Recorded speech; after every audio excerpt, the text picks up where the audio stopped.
Si Enrique Hill ay isang kilalang prominent Filipino actor, dancer, and singer. Kilala bilang King of the Hill dahil sa kanyang pambihirang husay sa pagsayaw, sumikat siya sa kanyang mga role na romantic comedy. Ipinanganak sa mga dating flight attendant ng Philippine Airlines, si Enrique ay may halong Filipino, Spanish, German, and Swiss descent.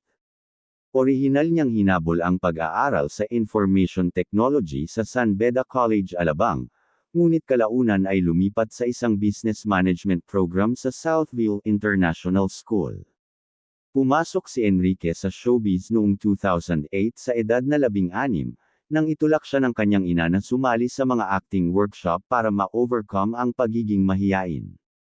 Pagkatapos pumirma sa Star Magic, patuloy niyang binuo ang kanyang karera sa pamamagitan ng mga tungkulin sa telebisyon bago matiyak ang napakalaking katanyagan ng isang leading man. Kapansin-pansin, bago ang kanyang tagumpay sa pag-arte, ang kanyang pinakaunang malaking break sa industriya ng entertainment ay lumabas sa mga patalastas sa TV. Mabilis siyang lumipat sa telebisyon at pelikula, na bumuo ng isang napakalaking sumusunod sa pamamagitan ng ilang mga hit na proyekto. Si Enrique ay isa sa pinakahinahangad na celebrity endorser ng Pilipinas. Sa paglipas ng mga taon, nakipagsosyo siya sa mga pangunahing tatak na sumasaklaw sa tech, pagkain, pamumuhay, at personal na pangangalaga. Dahil sa kanyang napakalaking apela at mataas na profile na imahe, naging mukha siya ng ilang nangungunang mga kampanya. Kasama sa kanyang mga kilalang pag-endorso ang mga deal sa Bench, Greenwich, Samsung, Suzuki at iba pa. Higit pa sa mga pangunahing asosasyong ito, ang aktor at entrepreneur ay naging mukha ng ilang pangunahing tatak ng consumer at lifestyle sa buong kanyang karera. Si Enrique ay isang matagumpay din na negosyante na madiskarteng nag-iba-iba ang kanyang portfolio, partikular na sa pamamagitan ng pamumuhunan sa real estate, entertainment production, at digital technology. Ang real estate, na isang negosyong build and sell na pinapatakbo kasama ng kanyang pamilya, kung saan siya ay bumibili ng mga ari-arian, nagre-renovate o nagtatayo ng mga bahay, at ibinebenta ang mga bahay sa pamamagitan ng kanilang mga real estate ventures. Binanggit din sa mga ulat ang mga proyekto sa bahay sa BF Homes, Parañaque.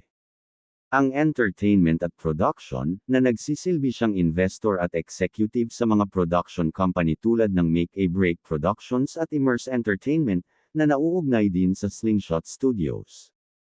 Ang kanyang production ventures ay aktibong co-produce at naglalabas ng mga pelikula.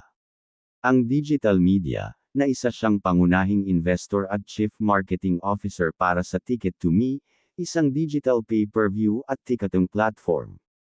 Ang corporate partnerships, pumirma siya ng multi-film partnership at co-producing agreement sa MQuest Ventures, ang content creation hub ng MediaQuest Holdings ng MVP Group. Walang available, na verify na impormasyon sa publiko tungkol sa kasalukuyang pangunahing tirahan ni Enrique, at ang pagbabahagi o pagsubok na hanapin ang isang pribadong address ng tahanan ay magiging hindi naaangkop para sa privacy at kaligtasan. Gayunpaman, mayroong pampublikong impormasyon tungkol sa mga ari-arian na napag-usapan o ipinakita ni Enrique at ng kanyang pamilya sa mga panayam. Ayon sa mga panayam at tampok sa bahay, si Enrique ay nanirahan sa loob ng maraming taon sa isang modernong Asian-style na tahanan ng pamilya sa Parañaque. Nakatayo ang bahay sa humigit kumulang 300 square meter na lote at binili ng kanyang ina, noong 1980s dahil malapit ito sa airport. Kahit naging matagumpay na artista, ipinagpatuloy daw ni Enrique ang paninirahan doon kasama ang kanyang ina at mga kapatid sa mahabang panahon. Isa sa pinakasikat na property ni Enrique Hill ay ang kanyang beachfront rest house sa Anilao, Batangas. Ipinakita niya sa publiko ang ari-arian sa mga video at panayam. Nagmamay-ari ng nakamamanghang 5 palapag na modernong tropikal na beach house na matatagpuan sa kilalang diving destination ng Anilao, Mabini sa Batangas. Nagsisilbi ang property bilang isang family getaway at nagtatampok ng pribadong beach, saltwater infinity pool, at malalawak na tanawin ng mga bulubundukin ng lugar. Itinayo o nakuha niya ito bilang isang retreat na inspirasyon ng kanyang pagkabata na lumaki malapit sa mga beach sa Cebu. Ang mga ulat ay nagpahiwatig na ang ari-arian ay inaalok para sa pagbebenta, na may naipublish na humihingi ng mga presyo mula sa humigit kumulang 75 million pesos hanggang 80 million pesos depende sa ulat at yugto ng panahon. Binanggit din ni Enrique ang mga planong ibenta ang property bilang bahagi ng pagpapalawak ng kanyang negosyo. Si Enrique ay isang kilalang mahilig sa kotse na ang koleksyon ay nakahilig ng husto sa American muscle at rugged utility vehicles. Ang isa sa kanyang mga naging pag-aari noon ay isang custom na Chevrolet Camaro, Bumblebee Edition na inspirasyon ng franchise ng Transformers. Nagkaroon din siya ng isang Dodge Nitro SUV. Ito ay kapansin-pansin na isa sa mga pinakaunang sasakyan na binili niya mula sa kanyang maagang kinita sa entertainment. At isang taping van, isang praktikal at maluwag na van na idinisenyo para sa pang-araw-araw na paggamit at para ma-accommodate ang kanyang schedule kapag kumukuha sa lokasyon.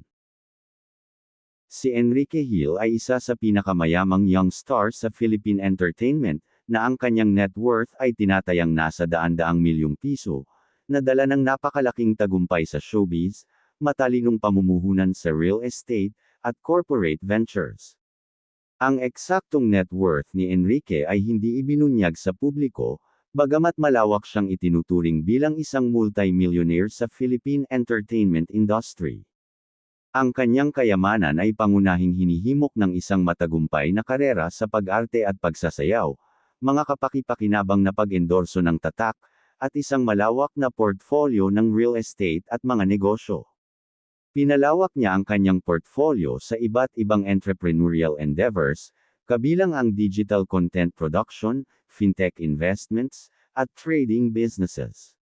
Batay sa kanyang mahabang karera sa pag-arte, mga deal sa pag-endorso, paggawa ng pelikula, mga pakikipagsapalaran sa negosyo, at mga interes sa real estate, naniniwala ang maraming tagamasid sa entertainment na malamang na mas mataas ang kanyang aktwal na kayamanan kaysa sa pinakamababang mga pagtatansya, ngunit walang maaasahang pampublikong ebidensya upang kumpirmahin ang eksaktong halaga ng net worth nito. Si Enrique Hill ay nananatiling isa sa mga pinakakilalang Pilipinong aktor noong 2010s at hanggang sa kasalukuyan na kilala sa kanyang mga drama sa telebisyon, mga romantikong pelikula, at matagumpay na pakikipagsosyo kay Liza Soberano noon, habang lumalawak din sa negosyo at paggawa ng pelikula. Ang pinakasikat na relasyon ni Enrique ay ang aktres na si Liza Soberano, ang matagal na niyang kasama sa screen. Ang kanilang pagpapares ay naging isa sa pinakasikat na love team ng Philippine entertainment. Ang relasyon ay kinumpirma sa publiko noong 2019 pagkatapos may ulat na nagsimula noong 2014. Ang mga ulat sa ibang pagkakataon ay nagpahiwatig na sila ay naghiwalay. Opisyal na kinumpirma ni Liza na naghiwalay sila ni Enrique, noong 2022, tahimik na naghiwalay matapos ang halos 8 taon na pagsasama. Habang umiikot ang mga tsismis sa loob ng maraming taon, opisyal na kinumpirma ni Liza ang 3 taon split noong August 2025. Ang dalawa, na magkasama sa loob ng mahigit 8 taon, ay naghiwalay ng landas dahil hindi na magkatugma ang kanilang mga layunin at halaga sa buhay, partikular ang tungkol sa pag-aasawa at sa kani-kanilang career path.